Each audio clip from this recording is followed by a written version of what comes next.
By Leigh Gilmore December 8, 2017. When the media began covering the MeToo moment, I gave it a week, maybe two, before the window would slam shut. That's how stories of UAL abuse have played out in the court of public opinion over the years I've been following them as a scholar. I hoped a couple of weeks would be long enough to raise new awareness about the pervasiveness of UAL violence in women's lives. Instead, after 2 months of intensive coverage, not only are people still talking about Harvey Weinstein, but revelations about other powerful men are happening almost daily. From Hollywood to Washington to Silicon Valley and beyond, men are losing prestige and jobs, along with the air of impunity that had previously encircled them. How did a hashtag catalyze what looks like a cultural reckoning with UAL harassment when previous exposes failed? Why were Ashley Judd, Angelina Jolie, and other actresses who spoke out received sympathetically, when it took decades for Bill Cosby's accusers to be taken seriously? Full-blown social movements achieve their power by staying in the public eye, and the current revelation today has done that. Since news and entertainment media have become thoroughly blended, the same channels that deliver celebrity gossip now carry the raw testimony of UAL assault victims, who happen to be the actresses usually glamorized by our media.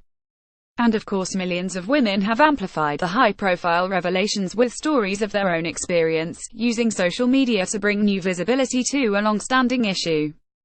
Although hashtag clicktivism has rightly been scrutinized as armchair politics, the collective voices of women using the MeToo tag have exposed the scale of the problem, and turned social media into a testimonial tool instead of a platform for doubting women.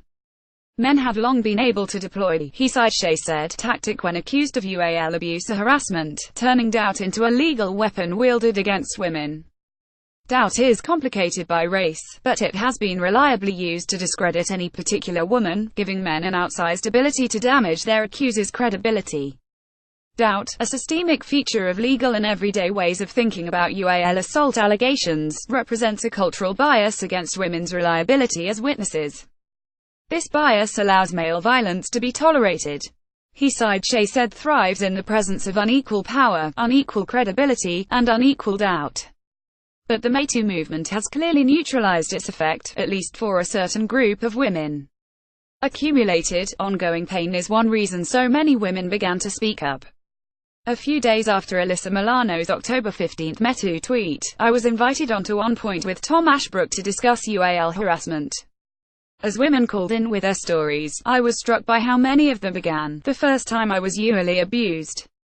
Quote, "From youth to maturity, from school to work and home, from entry-level to high-level management jobs, on swim teams, at church, and just walking home, women's lives are marked by the persistent threat of UAL abuse, as well as retaliation or disbelief if they come forward.